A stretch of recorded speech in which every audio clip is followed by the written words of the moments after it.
E aí, pessoal? Eu vou falar um pouco sobre entrevista de engenheiro de plataforma, SRE, DevOps, para gringa, para os Estados Unidos, do Brasil ou América Latina, até mesmo do Brasil para América Latina e do Brasil para os Estados Unidos, Europa, etc. Bom, primeiro, os salários são interessantes. A política de trabalho é contractor, como a maioria já sabe. 80% a 90% das pessoas que fazem entrevistas são indianos. A entrevista com o indiano, ela é diferente, porque ele é muito teórico. O indiano gosta de ouvir muito teoria. Na verdade, tem entrevistas que eu faço que a cara do rapaz que está fazendo a entrevista, ele chega a ter a cara de prazer dele quando ele escuta eu falando alguma coisa da teoria, por exemplo, de Kubernetes e Terraform. É muito engraçado. Mas, brincadeiras à parte, eles gostam muito da parte teórica. Então, se você pretende realizar entrevistas para Estados Unidos, em inglês, de maneira geral, etc., tenha em mente a parte teórica. Eles gostam bastante.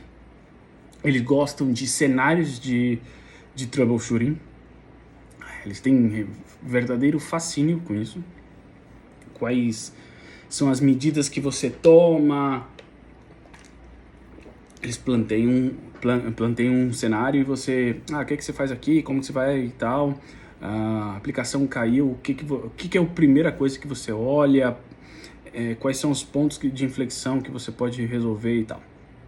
Bom, isso é uma coisa. Segundo é o salário. O salário é legal. Na maioria das empresas que contratam DevOps. E aí eu vou colocar DevOps com tudo que tem a ver com infraestrutura.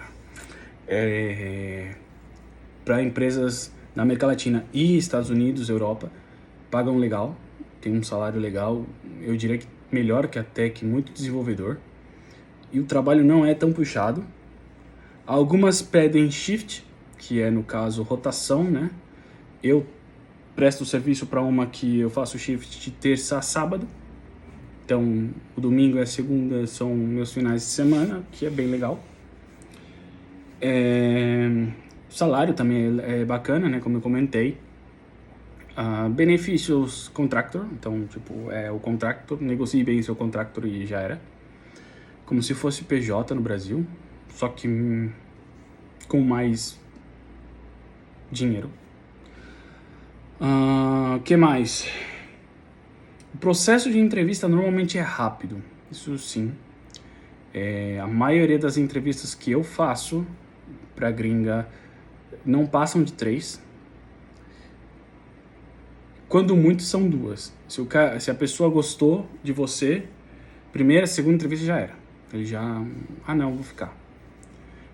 Para várias empresas que eu já fiz entrevista, se o cara gosta, ele já fala de primeira, se não, ele já descarta. Eles não têm o costume de pedir prova técnica, pelo menos tem um tempo que o pessoal não pede, o que é bom. Eu detesto fazer prova técnica, eu acho chato e é pouco desafiante, principalmente quando você tem uma entrevista em inglês e alguém colando a sua tela. Para os jovens que estão assistindo, colar tela, quando você jogava videogame em casa, no seu Nintendo 64, você jogava na sua tela, olhando a tela do amiguinho, isso é colar tela. Mas a parte de entrevista técnica, eles perguntam muita teoria, troubleshooting, tecnologias, e assim, se você não sabe, não enrola. Simplesmente fala, eu não trabalhei com isso. Não precisa ter medo, não, eu não trabalhei com isso.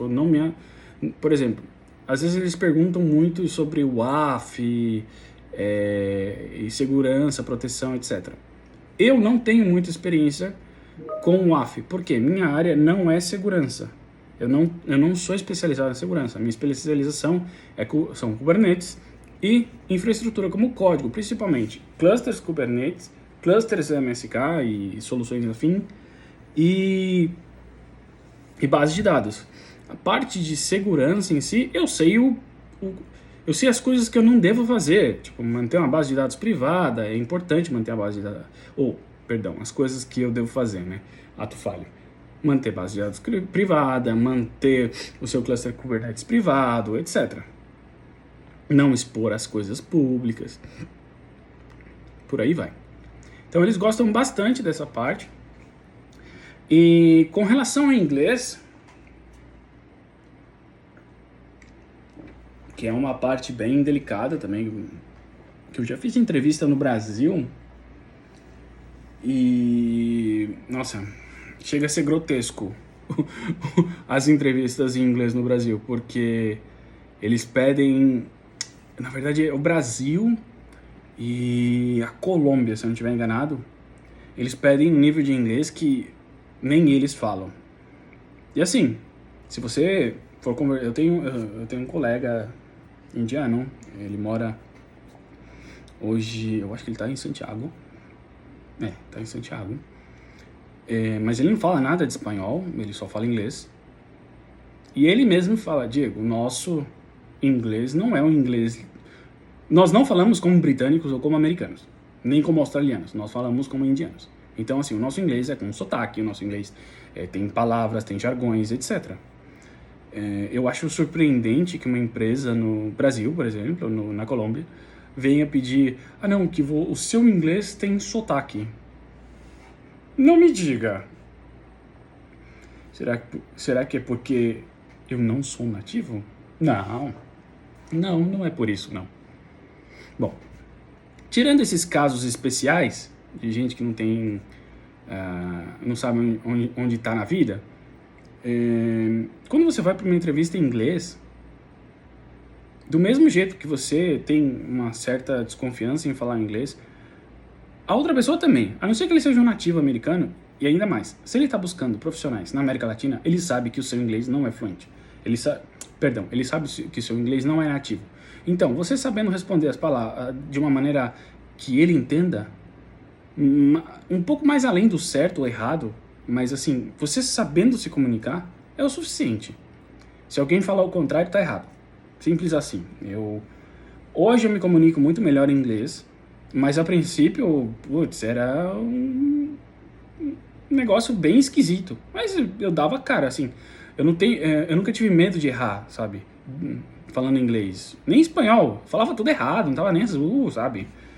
E essa é a diferença entre uma pessoa adulta e uma criança. Por isso que a criança aprende inglês, aprende outro idioma mais fácil. Porque ela não tem medo de errar. Ela não parte do preconceito, do julgamento de outra pessoa. Eu subo o ombro e a vida que segue. Falei errado. Tá bom. Dane-se.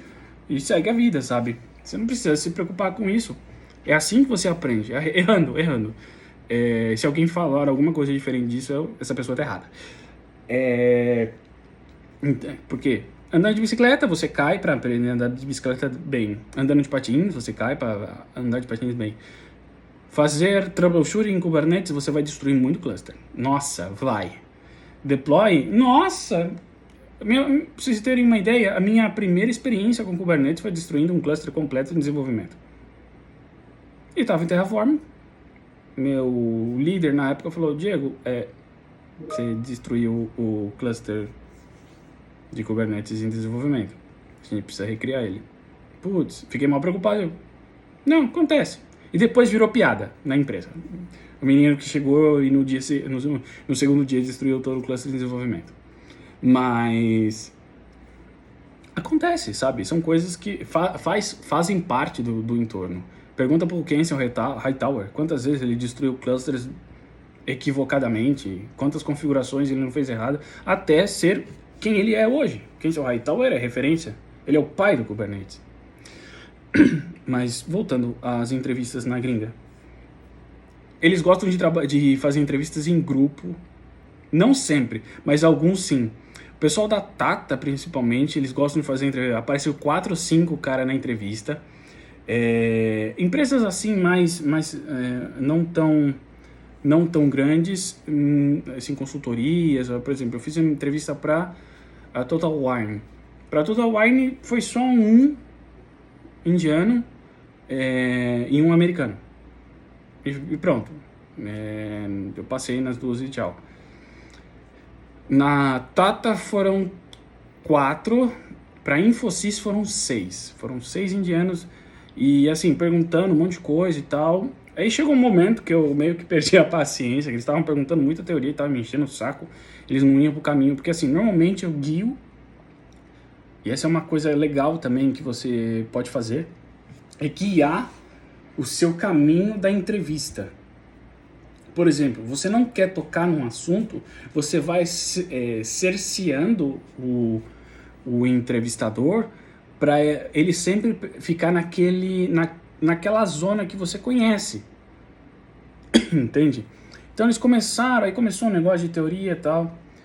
E aí eu perdi a paciência, eu falei, acho que era Rajesh. Rajesh, você quer saber como eu faço? Como que eu trabalho? Acho que é melhor. Porque eles tinham ServiceNow, eles têm, né? ServiceNow, tem clusters em AKS, tem sistema de reporteria, atualizações, etc, etc, etc. Eu falei, ó, primeiro, sim, como que você faz uma atualização de um cluster, Diego? Depende. Que ambiente? Desenvolvimento, QA, produção. Aí ele, tem diferença? Eu falei, sim, óbvio. Você não pode atualizar o cluster de produção assim no meio da tarde, numa terça-feira. Ok, então vai me explicar.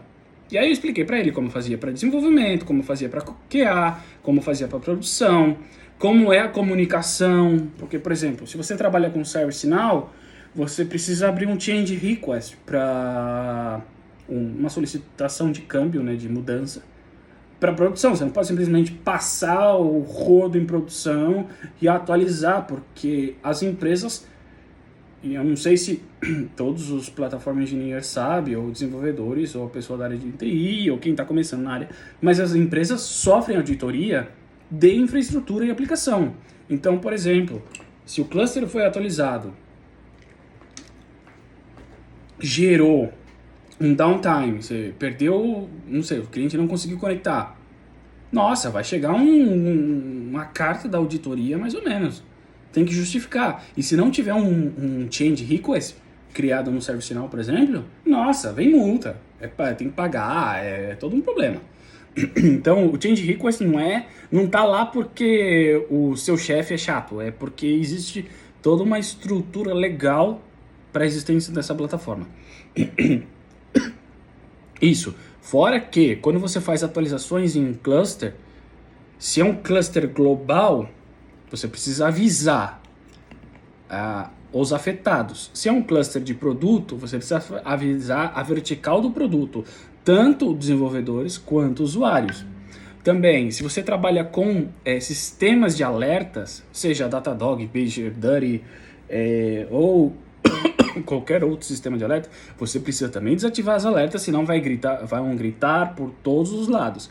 Então, assim, eu comecei a explicar como fazia, como change e tal. Primeiro você testa em desenvolvimento, em coordenação com a equipe de desenvolvimento, com o usuário, mostra para o usuário, pede para o usuário testar a aplicação depois da atualização, porque às vezes o cluster é muito antigo, então você perde, ou tem deprecates nos objetos, então você precisa atualizá-los.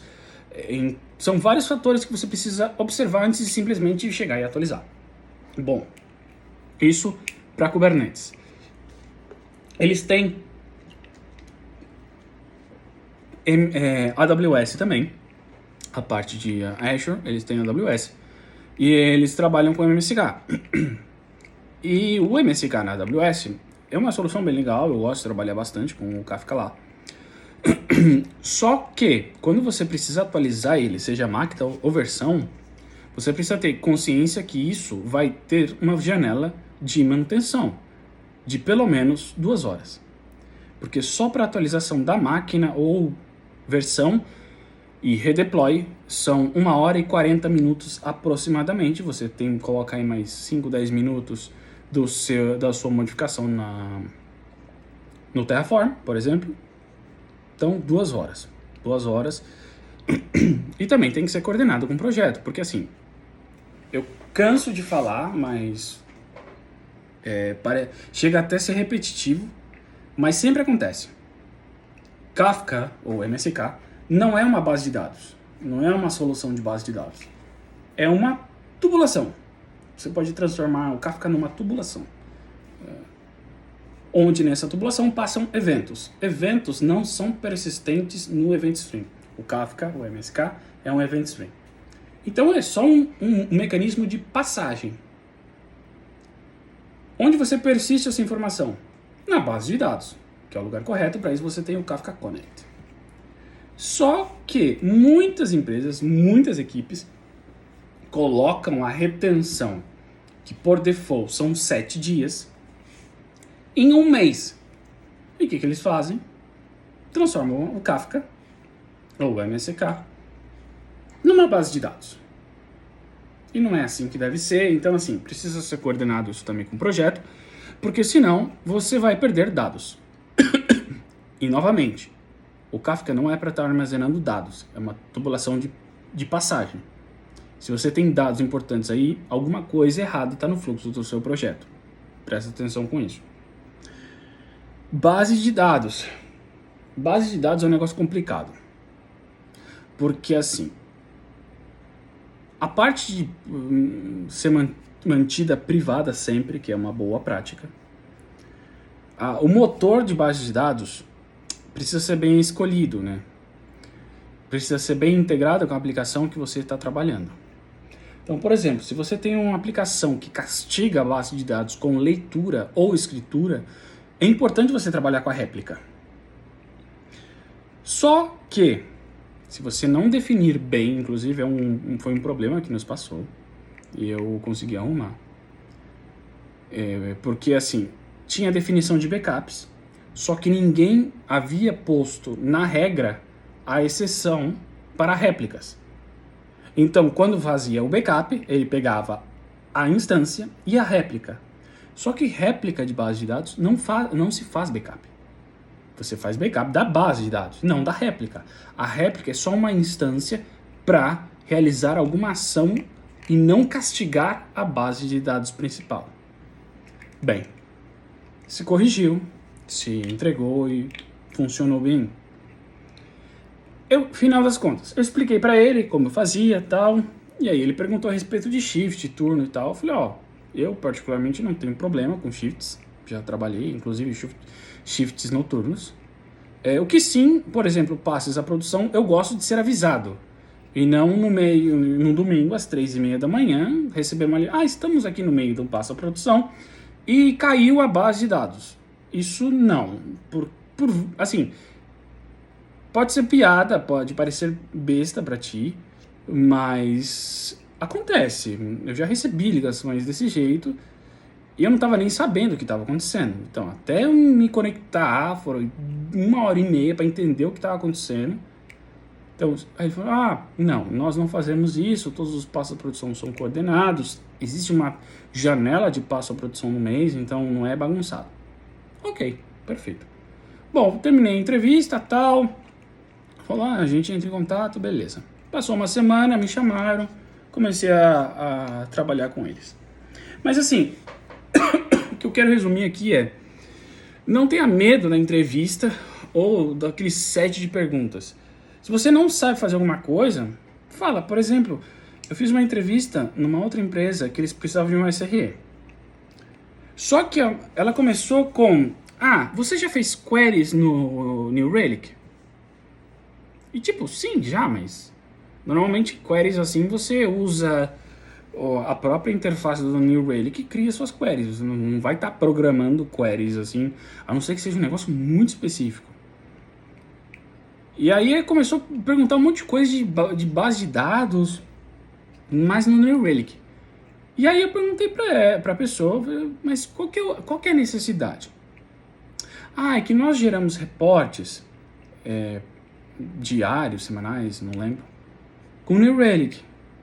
E precisamos de pessoas para trabalhar com a plataforma e geração de base de dados e geração de queries e reportes. Aí eu falei, ok, não, eu não sou um SRE de observabilidade. O meu enfoque é infraestrutura como código. E acabou. Ah, ok, não, muito obrigado, tal. Para esse tipo, eu recomendo vocês buscarem um SRE com enfoque em observabilidade, que é outra parte da nossa área também, mas o foco dele é para ferramentas como Datadog, New Relic, Grafana, Prometheus, etc. É um especialista nisso. Zabbix também. Ah, ok, muito obrigado, tal, e terminei a entrevista. Cortei a entrevista, não fiz ela perder o tempo dela, não perdi o meu tempo, fui super sincero. Não. Esse campo eu trabalho muito mais como usuário, como adicionar agentes, coisas assim, mas meter queries, colocar dashboards assim, só em Datadog. Minha experiência com criação de dashboards é em Datadog, porque é muito fácil. Você traz o recurso, põe as métricas, põe os alertas e já era, sabe? Mas assim, query mesmo, não. Bom, isso bom, essa é uma série que eu vou tentar trazer para vocês as minhas experiências de entrevista como SRE para empresas no exterior, certo? Todas as entrevistas normalmente ou são em inglês, ou são em espanhol, ou em ambos. Puxa, gostaria de saber se vocês têm interesse em conhecer mais, saber mais sobre a área de SRE. Compartilha aí com os amigos. Estou tentando trazer um conteúdo legal para motivar as pessoas a entrarem na área. É uma área bem divertida, apesar de ser a recomendação de muito próximo, mas é uma área bem divertida. Eu fui desenvolvedor de software há muito tempo, mas a área de infraestrutura como código me diverte mais. Os desafios são maiores, né? Vamos lá, os desafios são maiores. A possibilidade de automatizar tudo é bem legal. E eu sinto que tem muita gente falando de desenvolvimento, trabalhar com desenvolvimento para o exterior, mas meio que se esquecem da área de infraestrutura, ou poucos falam da área de infraestrutura, trabalhando no exterior. E também é um bom trampo, é um rolê bem legal. Muitas das empresas no exterior trabalham com multi-cloud, então você vai ter um AWS com Azure, vai ter um Azure com GCP, até um OpenShift com um desses dois, porque eles gostam também de OpenShift. A Red Hat tem bastante força fora do Brasil. Eu não sei no Brasil, então não tenho muito parâmetro, mas fora do Brasil a Red Hat tem muita força ainda. OpenShift é uma plataforma usável, eu tenho minhas apreciações a respeito da plataforma. A parte do Kubernetes, por exemplo, eu acho desnecessário a camada de complexidade que eles adicionam, mas é o rolê deles, né? Não tem muito o que fazer, a Red Hat é assim, eles trabalham no ecossistema, o serviço de suporte deles é muito bom. Mas é isso. Eu vou tentar trazer mais desses conteúdos também e espero o seu feedback, tá bom? Por hoje é só e vou tentar fazer pelo menos um vídeo todo dia. Que agora eu arranjei uma posição, arranjei luz, agora está iluminado. A pessoa que me ajuda com a parte da iluminação me deu umas broncas, consegui fazer um negócio aqui mais ou menos. E eu vou tentar trazer mais informação para vocês, tá bom? Um abraço, tchau, tchau.